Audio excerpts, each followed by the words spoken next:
El sol de la mañana se derramaba sobre las paredes de cristal de la sala de juntas de Medtech Torres, iluminando el horizonte de Ciudad del Sol como si fueran fragmentos de plata. Me alicé la manga de mi blazer azul marino, un hábito que heredé de mi padre, y entré con mi laptop bajo el brazo, lista para hablar de los resultados trimestrales y el nuevo calendario de ensayos clínicos. Debía ser una reunión de rutina. Alonso Vega estaba sentado al frente de la larga mesa de caoba. En el lugar de mi padre, su sonrisa era fina, como una navaja lista para cortar. A su alrededor, los miembros de la junta susurraban en un murmullo que parecía ensayado. Asentí cortésmente y preparé mi laptop, pero el aire en la sala era denso, y un escalofrío me recorrió a pesar de la luz cálida. «Camila», comenzó Alonso, su voz cargada de una falsa compasión. «Antes de pasar a la agenda, hay un asunto delicado que abordar». Me enderecé en mi silla. «Claro, adelante». Cruzó las manos. «Hemos recibido informes creíbles de que has estado filtrando información confidencial a Bionova. Datos sensibles sobre nuestros protocolos de inmunoterapia». Un murmullo recorrió la mesa. Mi garganta se secó. «Eso es ridículo. No he hecho nada por el estilo». La expresión de Alonso se endureció. «La Junta lo toma muy en serio. Se ha realizado una votación. A partir de este momento, quedas destituida como directora de operaciones. Seguridad te escoltará fuera». Sentí cómo la sangre se me escapaba del rostro. Algunos miembros de la Junta evitaron mi mirada. Otros, como Clara Montés, observaban con una leve sonrisa, como si disfrutaran del espectáculo. 2 guardias de seguridad entraron, sus zapatos pulidos resonando en el suelo de mármol. Uno de ellos extendió la mano. «Su gafete, señorita Torres». La humillación me quemó la piel. Mi padre había construido esta empresa de la nada, y ahora me sacaban como si fuera una delincuente. Desprendí el gafete de mi chaqueta.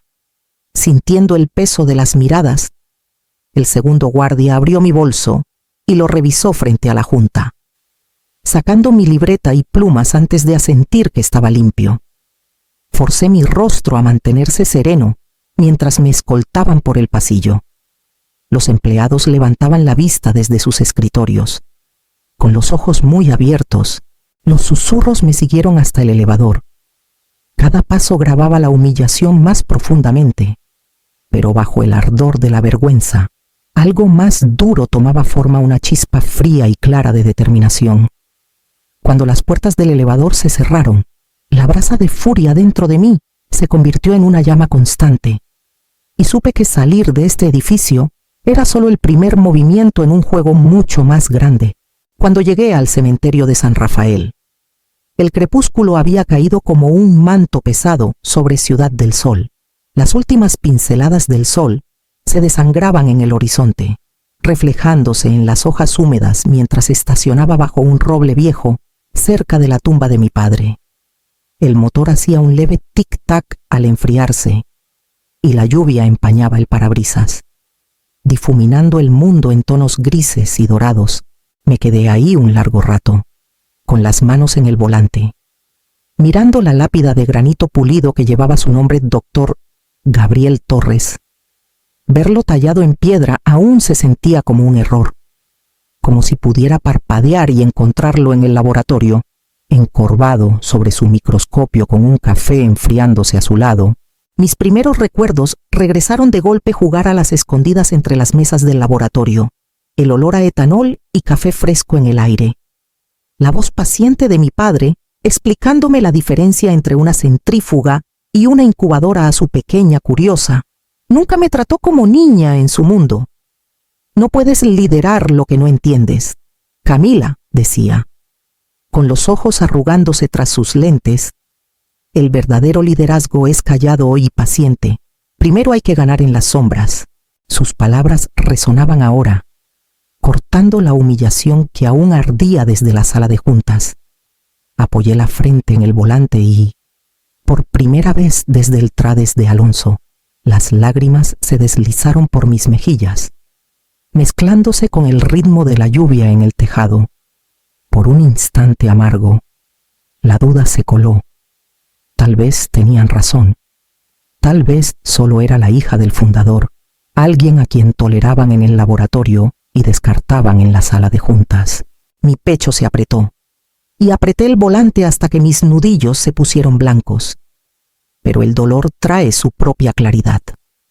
La empresa que mi padre construyó era más que acciones y edificios, eran pacientes salvados, avances científicos, vidas transformadas por su trabajo. Dejar que la destrozaran sería una traición mucho peor que la que me habían hecho. Me sequé el rostro. Me enderecé en el asiento y dejé que la determinación se asentara en mis huesos. Protegería su legado. Aunque tuviera que luchar en silencio y en las sombras, y si creían que me había ido, nunca me verían venir. A la mañana siguiente, estaba sentada en la pequeña mesa de mi cocina en el loft, mirando el vapor que subía de una taza de café que no podía beber. La humillación de la sala de juntas aún se aferraba a mi piel, pero debajo, algo más frío, se había sentado una determinación endurecida por el dolor. Saqué mi teléfono y marqué un número que mi compañera de universidad me había dado hace años. Bromeando que solo lo necesitaría si mi vida explotara, Mateo Rivas. Respondió una voz baja y pausada. «Necesito que investigues discretamente», dije. «Junta directiva, registros financieros, y lo necesito para ayer». No preguntó por qué, solo dijo: «Mándame los nombres por mensaje». 3 días después, me entregó un USB en una cafetería de mala muerte cerca del muelle, sobre un café quemado. «Esto no lo obtuviste de mí», dijo antes de desaparecer en la mañana gris. Esa noche, sentada en el suelo de mi sala, mi laptop proyectaba un brillo frío sobre montones de notas.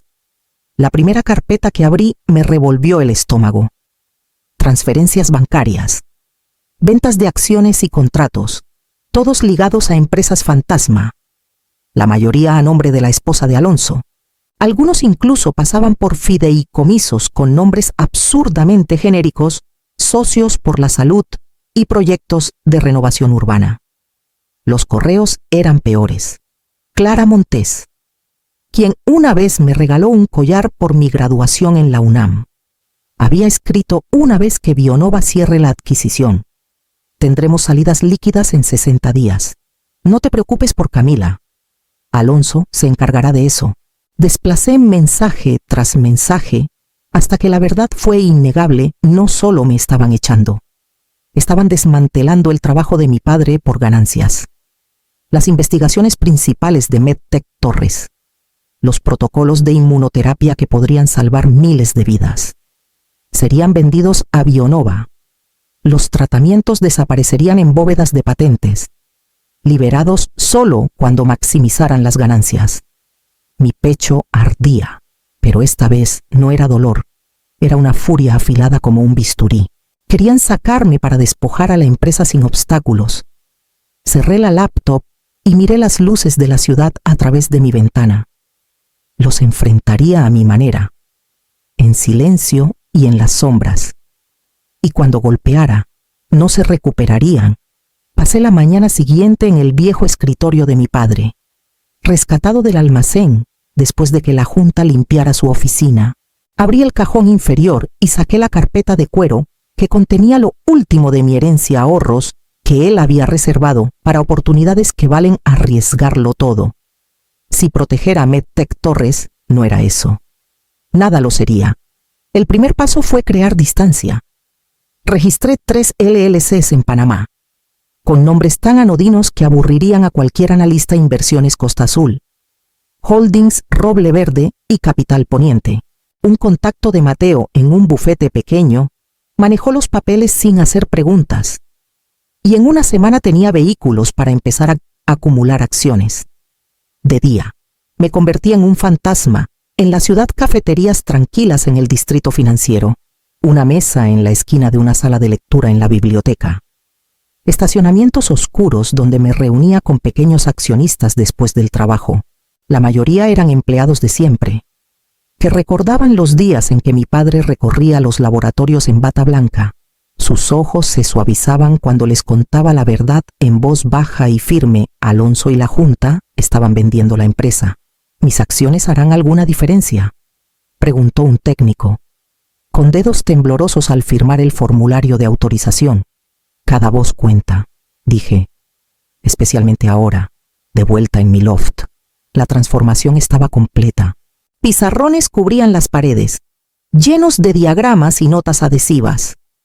Cada nombre de accionista, porcentaje de acciones y estatus verde para comprometidos, amarillo para posibles, rojo para hostiles, llenaba la habitación como un mapa de batalla. Por las noches, me recostaba en el sofá, iluminada solo por mi laptop y el resplandor de la ciudad que se colaba por las persianas, calculando rutas hacia el 75% de propiedad. El sueño se convirtió en un recuerdo. Las comidas eran café y cajas de comida para llevar apiladas en la encimera. El único sonido era el zumbido del refrigerador y el ocasional pitido de mi teléfono con una nueva pista. El aislamiento me oprimía, frío e implacable. Pero era el precio de la guerra que había elegido. Al final de la tercera semana, el mapa en mi pared estaba salpicado de verde. La primera forma de un ejército formándose en las sombras, y justo cuando empezaba a sentir un pequeño impulso, llegó una llamada inesperada que pondría a prueba mi frágil red. La doctora Isabela Cruz me encontró en una mesa apartada de una cafetería a 2 calles del hospital. Su bata estaba doblada sobre un brazo, y sus ojos se desviaban hacia las ventanas como si esperara ver a Alonso aparecer. Cuando le expliqué el trato con Bionova y los planes de la Junta para enterrar nuestros protocolos de inmunoterapia, su mandíbula se tensó. Enterrarán las investigaciones y solo las liberarán cuando les convenga, dije, inclinándome hacia ella. Todo por lo que has trabajado, todo por lo que mi padre luchó, desaparecerá, exhaló lentamente, el vapor de su té elevándose. Le debo mi carrera a tu padre. Cuando me pusieron en la lista negra por denunciar irregularidades, él me contrató sin pensarlo 2 veces. Sacó una carpeta delgada de su bolso y la deslizó hacia mí. 2% en opciones de acciones. Son tuyas. Hablaré con los demás en I+D. Necesitan saber la verdad. Con Isabela a bordo. La marea cambió. En los días siguientes, me reuní con empleados en voz baja en paradas de autobús, en estacionamientos, detrás del edificio del laboratorio donde las cámaras no llegaban. El impacto y la ira cruzaban sus rostros al mostrarles las pruebas de la traición de la Junta. Poco a poco, añadían sus fracciones de propiedad a mi creciente coalición. Y por primera vez, sentí el impulso de algo más grande que yo. Entonces apareció la primera grieta.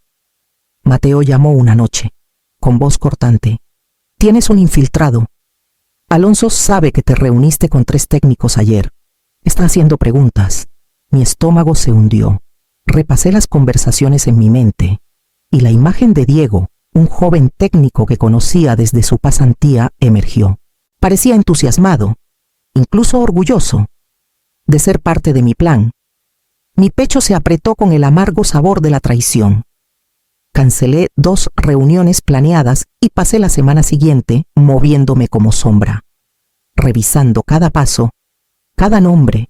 Mi confianza se redujo a un punto, y hasta los marcadores verdes en mi pared parecían frágiles. Para el fin de semana, la paranoia se había convertido en una compañera constante, susurrando en cada silencio.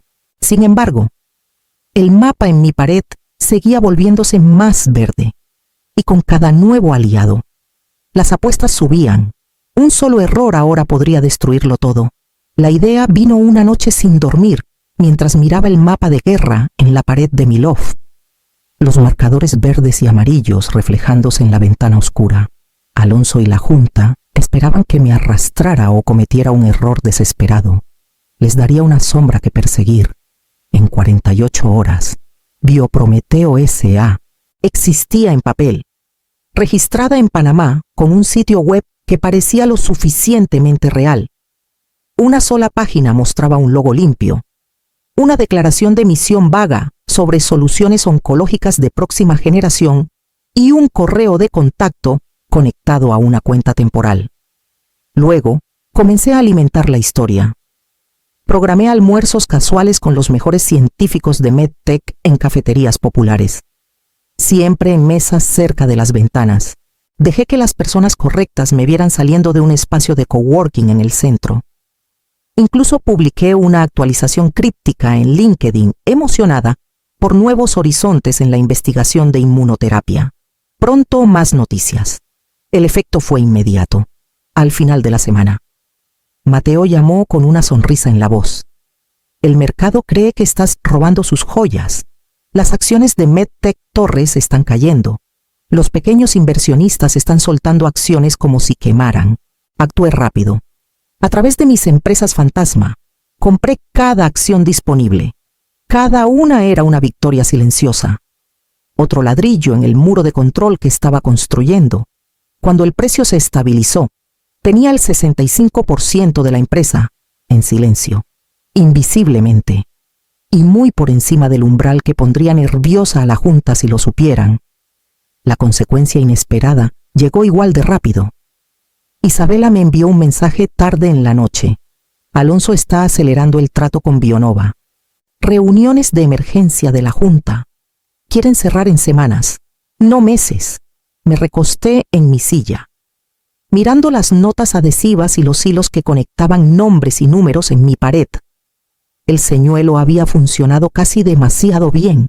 Mi empresa sombra había encendido un fuego bajo ellos, y ahora la cuenta regresiva para la batalla final había comenzado. Marqué con un círculo rojo la fecha de su próxima reunión, sabiendo que los movimientos finales de este juego tendrían que llegar antes de lo planeado. Para la cuarta semana, casi podía saborear la victoria. Mi sala de guerra estaba casi toda en verde, y mi ejército silencioso de proxies había elevado mi control al 73%. Solo un bloque más de acciones, y alcanzaría el umbral que dejaría a la junta sin poder. Entonces llegó la llamada. Renato Salazar, gerente del fondo de pensiones del Hospital Santa Cruz. Habló con el tono cuidadoso de un hombre ya medio convencido. Camila, lo he estado pensando. La junta se contactó. Dicen que estás inestable, actuando por dolor. Nos ofrecen una prima garantizada si vendemos a Bionova. Mi comité se inclina hacia allá. Apreté el teléfono con tanta fuerza que mis nudillos se pusieron blancos. Ese fondo tenía el 3%, suficiente para romper la cadena que había construido durante semanas. Intenté mantener la voz calmada. Renato, si te retiras ahora, todo lo que mi padre construyó desaparecerá. Bionova enterrará las investigaciones. Los pacientes pagarán el precio. Dudó. Necesito discutirlo con los fideicomisarios. La línea se cortó. Dejando un zumbido hueco en mis oídos, me hundí en el asiento del conductor de mi auto afuera de la cafetería. Con las manos temblando contra el volante, por primera vez desde que comenzó esta guerra, el miedo real me oprimió el pecho. Meses de riesgos, noches sin dormir, cada peso que tenía un titubeo, y todo podría derrumbarse. Entonces mi teléfono vibró de nuevo. Un nombre que no veía en años, Javier Moreno. Camila, dijo, con voz áspera pero cálida. Me enteré de que estás peleando la buena batalla. Guardé una caja que tu padre me pidió conservar por si acaso. Prueba que Alonso ha estado desviando fondos de I+D durante años. Suficiente para llamar la atención de la CNBV.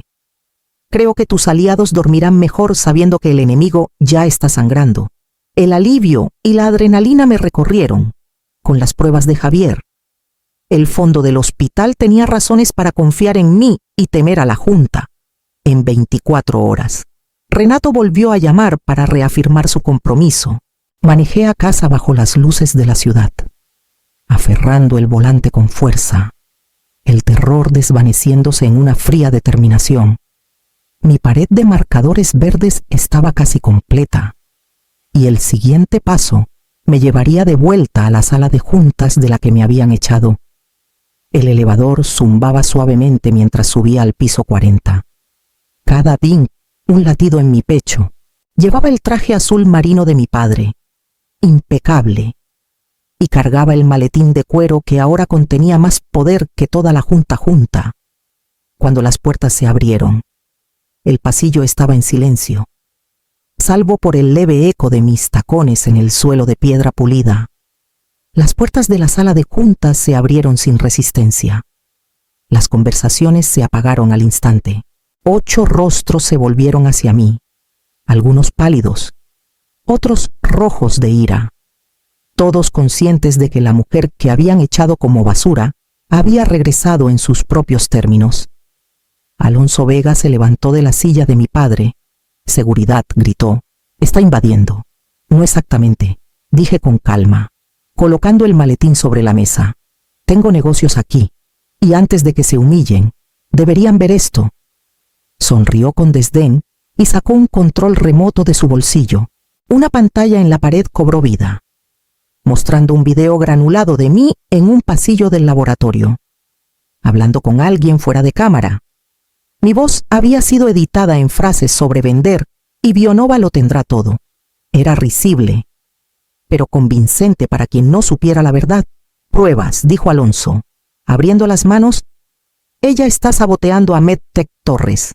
Propongo que le retiremos sus acciones y tomemos acciones legales». Abrí el maletín y saqué un montón de documentos notariados, dejándolos caer sobre la mesa uno por uno. 80% de propiedad, dije con voz firme, verificado y registrado. Y esto saqué una carpeta con las pruebas de Javier Moreno. Es evidencia de malversación, uso de información privilegiada y su trato secreto con Bionova. La sala estalló en voces superpuestas, el pánico elevándose como humo. Alonso se lanzó hacia los papeles, pero los retiré. Seguridad ya estaba en la puerta. Mirándome en busca de instrucciones, sostuve la mirada de Alonso. Mi voz como acero. «Esta reunión ya no trata de mi destitución, trata de la suya». El breve silencio que siguió fue eléctrico. Cada ojo en la sala esperando el próximo movimiento, mientras las paredes de su poder comenzaban a resquebrajarse. La sala de juntas se sumió en el caos. Un coro de pánico y cálculos susurrados. El rostro de Alonso se encendió de rojo mientras gritaba órdenes a nadie en particular. Pero los demás ya se alejaban de él. El hedor del miedo superando la lealtad. Clara Montés fue la primera en ceder. Sus manos temblaban mientras tomaba la carta de renuncia que mi abogado había colocado cuidadosamente en cada asiento. Garabateó su nombre y deslizó la hoja hacia mí. Con la mirada baja. «No, no puedo caer por esto», murmuró. Uno por uno, los demás la siguieron. Teo Salazar evitó mi mirada mientras firmaba, murmurando algo sobre deber fiduciario. El sonido de los bolígrafos rasgando el papel era casi ceremonial. Como los últimos ritos de su poder, la pila de renuncias crecía, un monumento silencioso a la traición que nos había traído aquí.